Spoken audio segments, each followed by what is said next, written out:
नमस्कार, मैं आचार्य विनोद भारद्वाज और आप सभी लोगों का इस कार्यक्रम में स्वागत करता हूं। एकादशी की हार्दिक शुभकामना आपको तथा आपके पूरे परिवार को प्राप्त हो।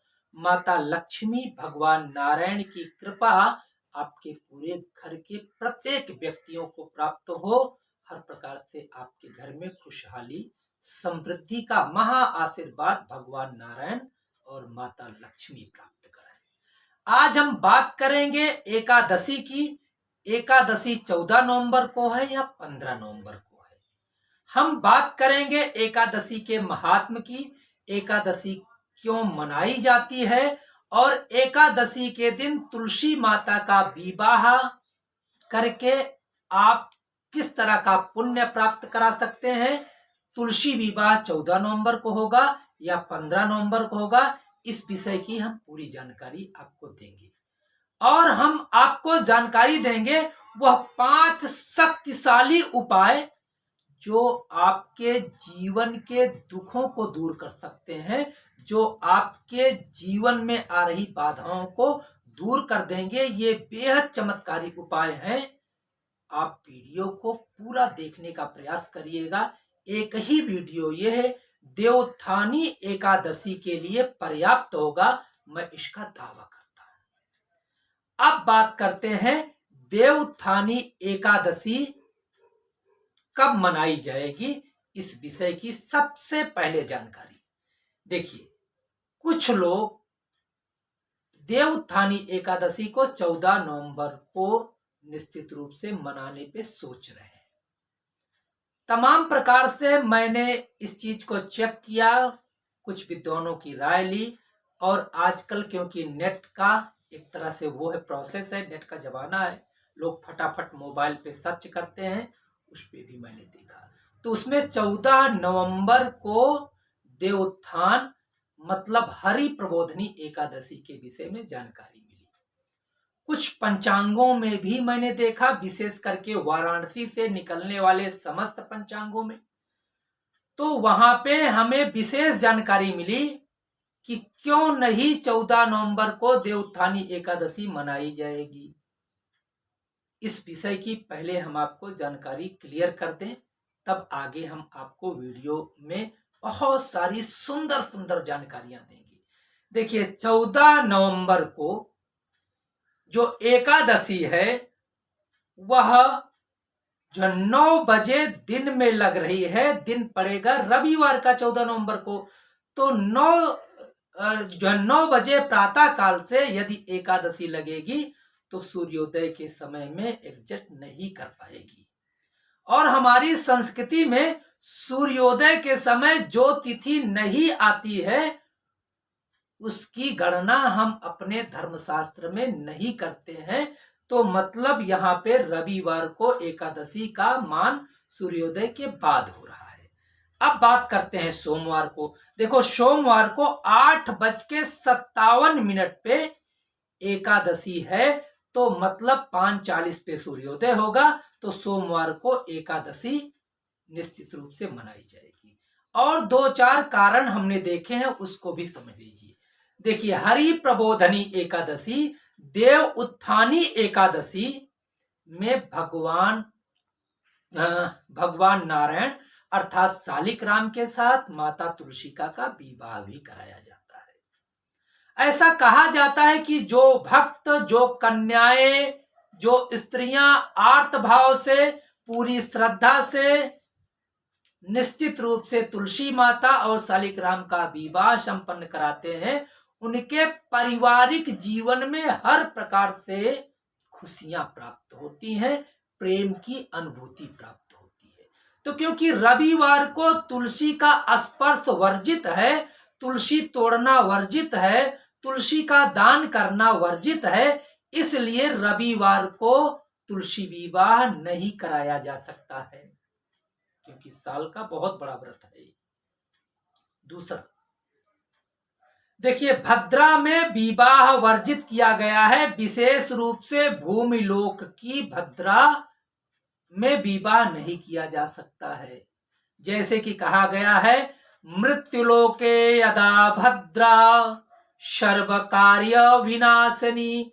इसलिए भी रविवार को मृत्युलोक की भद्रा है, तो तुलसी माता शालिग्राम का विवाह वर्जित है।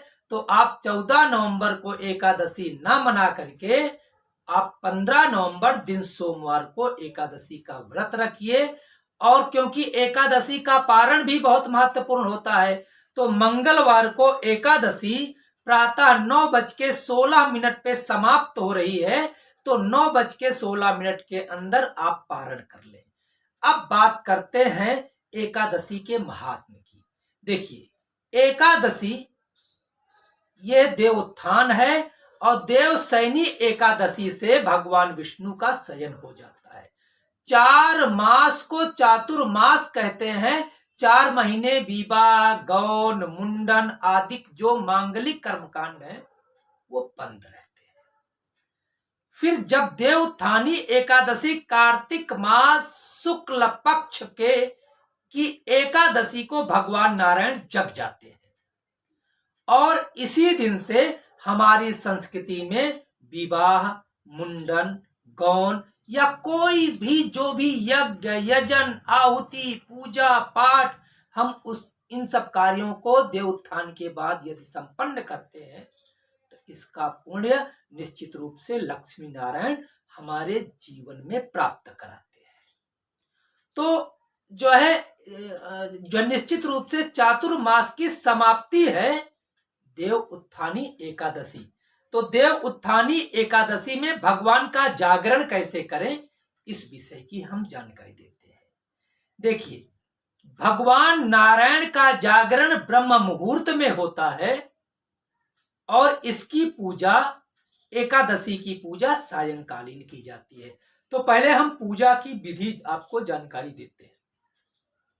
सोमवार के दिन प्रातःकाल स्नान आदि से निवृत्त होकर के ओम लक्ष्मी नारायणाभ्याम नमः इन मंत्रों का जितना हो सके जप करें। हो सके तो आप सुंदर और स्वच्छ वस्त्र धारण करें। जहां हो सके पीले और लाल वस्त्रों को ही धारण करें। इससे निश्चित रूप से आपके जीवन में खुशहाली आएगी। माता लक्ष्मी का आशीर्वाद आपको प्राप्त होगा। एकादशी के दिन स्नान करने के बाद अपने मंदिर में घी का एक ज्योत जागृत कर दें। उस ज्योत जागरण का पुण्य आपके जीवन में प्राप्त होगा, आपके बच्चों के जीवन में प्राप्त होगा। हर प्रकार से आपके घर में खुशियों का वास होगा। अंधकार, चाहे वो अज्ञानता का हो, चाहे बीमारी का हो, चाहे जिस प्रकार का हो, वो आपके घर से दूर हो जाएगा। इसके बाद आप दोपहर 3 बजे से लेकर के 6 बजे तक भगवान नारायण अर्थात शालिग्राम और माता तुलसी का विवाह संपन्न करा सकते हैं। देखिए, वैसे तो इसे निर्जला एकादशी के नाम से जाना जाता है। इस दिन जो भी भक्त बिना पानी पिए इस व्रत को रखते हैं, उनके जीवन में हर प्रकार से जो भी दिक्कतें हैं दूर होती हैं, और शरीर का शोधन होता है। मन मस्तिष्क शांत तथा परिपक्व हो जाता है। लेकिन यदि आप बीमार हैं, यदि आप बालक हैं, यदि आप बूढ़े हैं, तो आपके लिए इस व्रत में निर्जला व्रत रखने की आवश्यकता नहीं है। क्योंकि हमारे शास्त्रों में कहा गया है, बाल वृद्ध रोगी के लिए किसी प्रकार का नियम नहीं है। जूस, फलाहार आदि लेकर के अपने व्रत को पूर्ण कर सकते हैं। या जो लोग जो दवा खाते हैं, अगर भोजन करना पड़े तो उससे आपको कतराने की आवश्यकता नहीं। भोजन करके भी भगवान नारायण का ध्यान करते हुए एकादशी का व्रत रखें। लेकिन ध्यान रहे, एकादशी के दिन ना तो किसी को चावल दान करें, ना चावल आप खाएं। आप चावल का परित्याग करेंगे तब भी एकादशी व्रत का फल आपको निश्चित रूप से मिलेगा। शाम के समय जो मैंने मुहूर्त आपको जानकारी दी, इस दिन जो इस समय में आप एक तुलसी माता को एक स्थान पे गमले में रखें, और एक आसन पे एक विशेष प्रकार की विग्रह में श्री हरि विष्णु के स्वरूप भगवान नारायण के स्वरूप शालिग्राम को स्थापित करें। और शालिग्राम भगवान के लिए पीला वस्त्र, माता तुलसी के लिए एक अच्छी सी लाल रंग की चुन्नी रखें।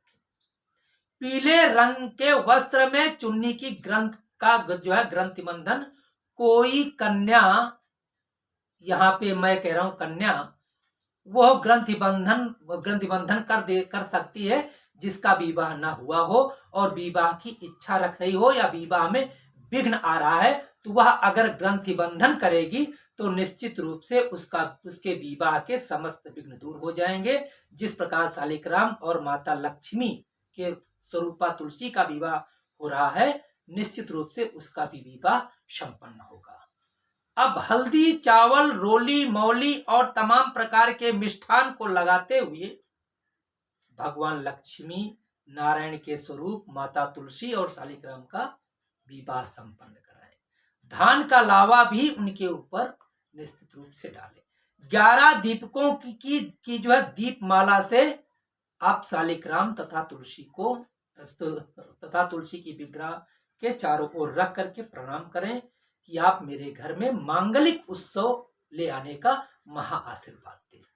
अब मैं एक खास जानकारी देता हूं कि आपके घर में जो 4 महीने से नकारात्मक ऊर्जा, हम धार्मिक शास्त्रों में कहते हैं, और जब जो डॉक्टर की बात आती है, मेडिकल साइंस की बात आती है, तो हम उस चीज को बोलते हैं बैक्टीरिया या नवग्रहों का दोष आदि, जो एस्ट्रोलॉजर है वो बोलते हैं, और ओझा तांत्रिक बोलते हैं भूत प्रेतादि बाधा। 4 महीने भगवान नारायण सोए हुए होते हैं, इस कारण हमारे घर में तमाम प्रकार की बाधाएं आकर के निश्चित रूप से निवास करती हैं, जो हमारे मन मस्तिष्क कार्यों को प्रभावित करती हैं, विघ्न बाधाओं को ले आती हैं। तो आप जो है सोमवार की रात्रि के बाद ब्रह्म मुहूर्त में उठ जाएं। 4 बजे से लेके सुबह 6 बजे तक आपके घर में सूप है तो एक आप गन्ने का डंडा लीजिएगा, जोर जोर से उस पे मारते हुए पूरे घर में घूमिएगा। ईश्वर आवे और दरिद्र जाएं, भगवान नारायण उठ जाएं और दरिद्र नारायण का हमारे घर से निकल जाएं, ऐसे शब्दों का उच्चारण करते हुए उस सूप को ले जाकर के बाहर फेंक दीजिएगा, गन्ने को भी फेंक दीजिएगा। यदि सूप नहीं है तो आप थाली भी आप पीट सकते हैं, थाली को फेंकना नहीं है। अगर थाली भी नहीं हो पा रही है तो आप ऐसे ऐसे हाथ जो बजाते हुए ईश्वर आवे और दरिद्र हमारे घर से जाएं, ये चीज ध्यान रखिएगा।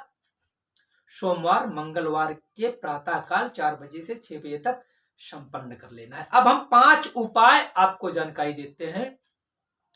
ये 5 उपाय आपके जीवन के दुखों को दूर कर देंगे, क्योंकि भगवान लक्ष्मी नारायण का जागरण हुआ है और ऐसा कहा जाता है कि जागरण काल में जो ये 5 महा उपाय को कर लेता है, ये पंच परमेश्वर बन के उनके जीवन के समस्त बाधाओं को दूर कर देते हैं। सबसे पहला उपाय, यदि आपके विवाह में अर्थात आपके घर में कोई बालक बालिका है, उसके विवाह में विघ्न आ रहा है, तो भगवान लक्ष्मी नारायण को केला, केसर और हल्दी स्नान के बाद उस बालक से अर्पण कराएं, या तुलसी विवाह के समय अर्पण करा सकते हैं। इससे विवाह से संबंधित समस्त दोष दूर हो जाएंगे। यदि आपके मन में कोई इच्छा है जो कि पूर्ण नहीं हो पा रही है, तो इस दिन आप उस इच्छा पूर्ति के लिए एक छोटा सा उपाय कर सकते हैं। यह उपाय यह है कि नारियल आप लीजिएगा साबुत जल वाला, और 7 बादाम लाल रंग के वस्त्र में लपेट करके तुलसी माता के सामने या भगवान विष्णु के सामने, या जब आप तुलसी और भगवान नारायण का विवाह करा रहे हैं उनके सामने अर्पण करके अपनी इच्छा पूर्ति की वह समस्या जो जिससे आप परेशान हैं, नहीं पूर्ण हो पा रहे, उसको निवेदित कर दीजिएगा। भगवान लक्ष्मी नारायण और माता तुलसी का जरूर आपके इन विघ्न बाधाओं को दूर कर देंगी। अब हम आपको जानकारी देते हैं कि आर्थिक तंगी अगर है आपके यहाँ, आर्थिक तंगी से परेशान है, क्योंकि इस समय तो सभी परेशान हैं, तो आप क्या करें। माता तुलसी और भगवान नारायण तथा शालिग्राम के सामने एक घी का जोत, अगर आपके पास घी उपलब्ध है, नहीं तो आप तिल के तेल का जोत वहां पे आप जो लगा दीजिए, और 7 कौड़ी ले आकर के लाल रंग की पोटली में बांध करके माता लक्ष्मी नारायण के पास रख दें, या जहां आपने विवाह कराया वहां रख दें। प्रातः काल उस कौड़ी को उठा करके अपने धन वाले स्थान पे रख लें। निश्चित रूप से आर्थिक तंगी दूर होगी, माता लक्ष्मी तथा भगवान नारायण का आशीर्वाद प्राप्त होगा। यदि आपके दाम्पत्य जीवन में दाम्पत्य सुख की कमी है, आप एहसास कर रहे हैं और आपका पारिवारिक जीवन बर्बाद होता जा रहा है, तो एक उपाय करके देखिएगा। यह उपाय निश्चित रूप से आपके जीवन के समस्त दुखों को दूर कर देगा, दाम्पत्य जीवन खुशहाल हो जाएगा। करना क्या है, आप जो है सुखी दाम्पत्य जीवन के लिए चाहे जो पति करे चाहे जो पत्नी करे, एकादशी के दिन स्नान करके शंख में कच्चा दूध भर लें। भगवान लक्ष्मी और नारायण की पीतल की मूर्ति या जो भी मूर्ति आपके पास है, उस शंख के दूध से स्नान कराएं। ओम विष्णवे नमः, ओम लक्ष्मी नारायणाभ्याम नमः, इन मंत्रों का पाठ करें। फिर वह दूध जो है पति पत्नी दोनों मिलके पी ले, या कोई एक ही पी ले, तो निश्चित रूप से दाम्पत्य जीवन के समस्त विघ्न दूर हो जाएंगे। अब हम आपको जानकारी देते हैं समस्त मनोकामनाओं की पूर्ति के लिए एकमात्र उपाय, आपके घर के समस्त विघ्नों को दूर करने के लिए एकमात्र उपाय, तुलसी के पत्ते की अधिक से अधिक माला, मतलब तुलसी के पत्ते अधिक से अधिक हों, चाहे तुलसी दल हो, अधिक से अधिक पत्तों की, या 108, 1008, 21 या जो भी पत्ते आपको मिले, लाल रंग के धागे में पिरो करके ओम लक्ष्मी नारायणाभ्याम नमः इस मंत्र का पाठ करते हुए स्नान के बाद भगवान नारायण के कंठ में आप उस माला को धारण करा लें।